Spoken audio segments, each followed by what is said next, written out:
Good morning, students. Today I am going to teach you formal letter. Formal letter. Formal letter are those which you can write to executive, write in office, write in government office, to the editor, etc. So in this category, I am going to tell you that how can you get maximum marks so that your letter would clear. तो for formal letter आपको क्या ज़रूरत है, कुछ basic elements की ज़रूरत है जिससे कि आप इसको फॉर्मल लेटर को आसानी से लिख सकते हैं। तो सबसे पहले तो आप ये जान लें कि इसमें जो यहाँ से हमने लेटर लिखना स्टार्ट किया, इसमें जो एक एड्रेस होता है, ये वाला, ये देख रहे हैं आप, ये ऊपर वाला जो एड्रेस है ये आपका एड्रेस है जिसमें जो कि आप लिखता है, जो भी एड्रेस मतलब लेटर को लिखता है, जैसे कि फ्रॉम करके, तो इसमें फ्रॉम करके नहीं लिखा है, लेकिन ये पूरा का पूरा उस व्यक्ति का एड्रेस है जो लेटर लिख रहा है। क्लियर। उसके बाद एक लाइन छोड़ेंगे, टू लिखेंगे। अब टू लिखने के बाद ये लेटर किसको लिखना है, to whom do you want to write a letter. ठीक है, तो इसके लिए हम ये क्वेश्चन को दोबारा पढ़ेंगे। यू आर रौनक आर्या। रौनक आर्या कौन है, इसमें एक राइटर है, राइटर जो कि आप लिख रहे हैं, जो लेटर लिख रहे हैं। तो रौनक आर्या को जो ये एड्रेस हो गया और ये प्रॉपर एड्रेस हो गया और आज की हमने डेट डाल दी। क्लियर।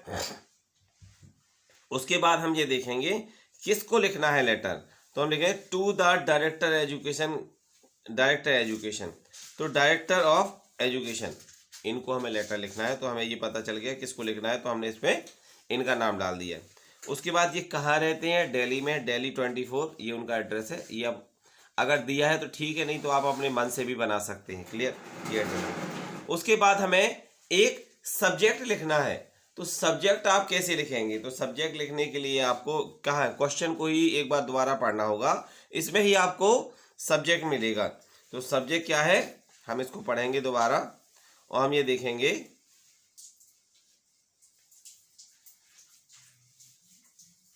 हमें मिला क्या, complaining against the non availability of English text book. तो हमारा सब्जेक्ट क्या होगा, non availability of English text book, ये हमारा सब्जेक्ट हो जाएगा। क्लियर। उसके बाद हम लिखेंगे सर करके हम किसी न किसी को संबोधित करेंगे। उसके बाद हम इसका ये पूरा जो लेटर का जो फॉर्मल लेटर है उसका बॉडी लिखेंगे। तो मतलब हमें क्या किया, पहला हमारा फ्रॉम करके जो लेटर जो एड्रेस है जो लिख रहा है उसका, दूसरा जो लिखना है जिसको उसका, थर्ड हमें एड्रेस लिखना है, मतलब हमें सब्जेक्ट लिखना है क्या है, उसके बाद हमें संबोधित करना है। क्लियर। उसके बाद इस लेटर की हम बॉडी लिखेंगे कैसे, it is the good that English has at last been introduce at the primary level.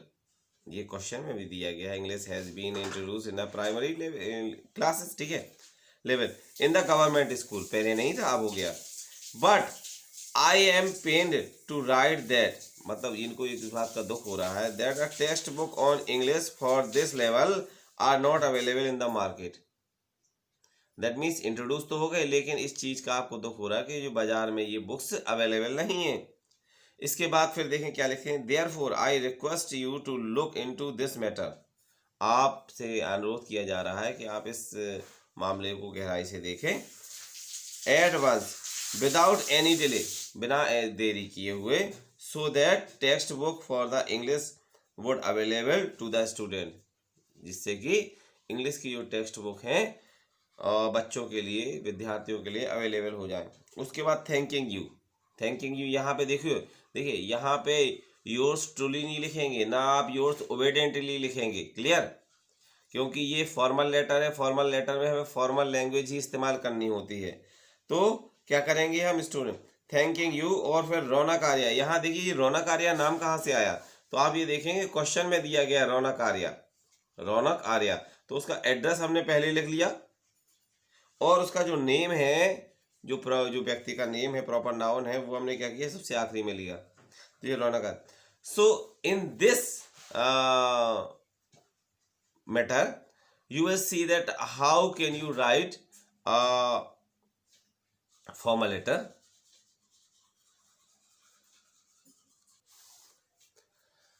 Okay, so in this category, now you understand that how can you write a formal letter.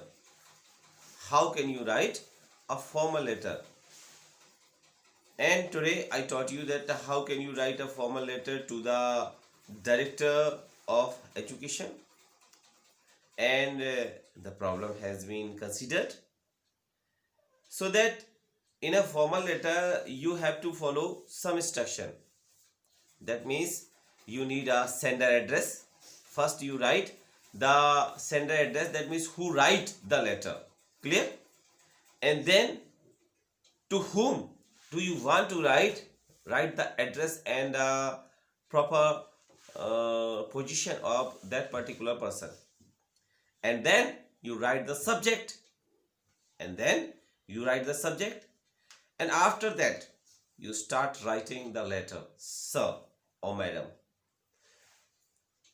In that I have told you that how can you write a internal body of a letter. And at the last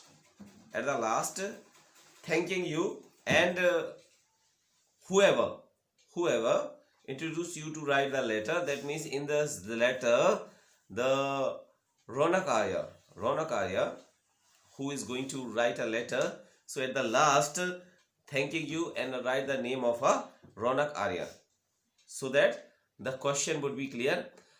Students, I would like to tell you that if you write your letter like this,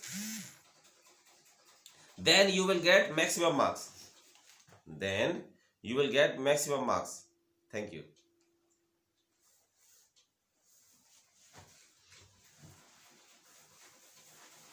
Good.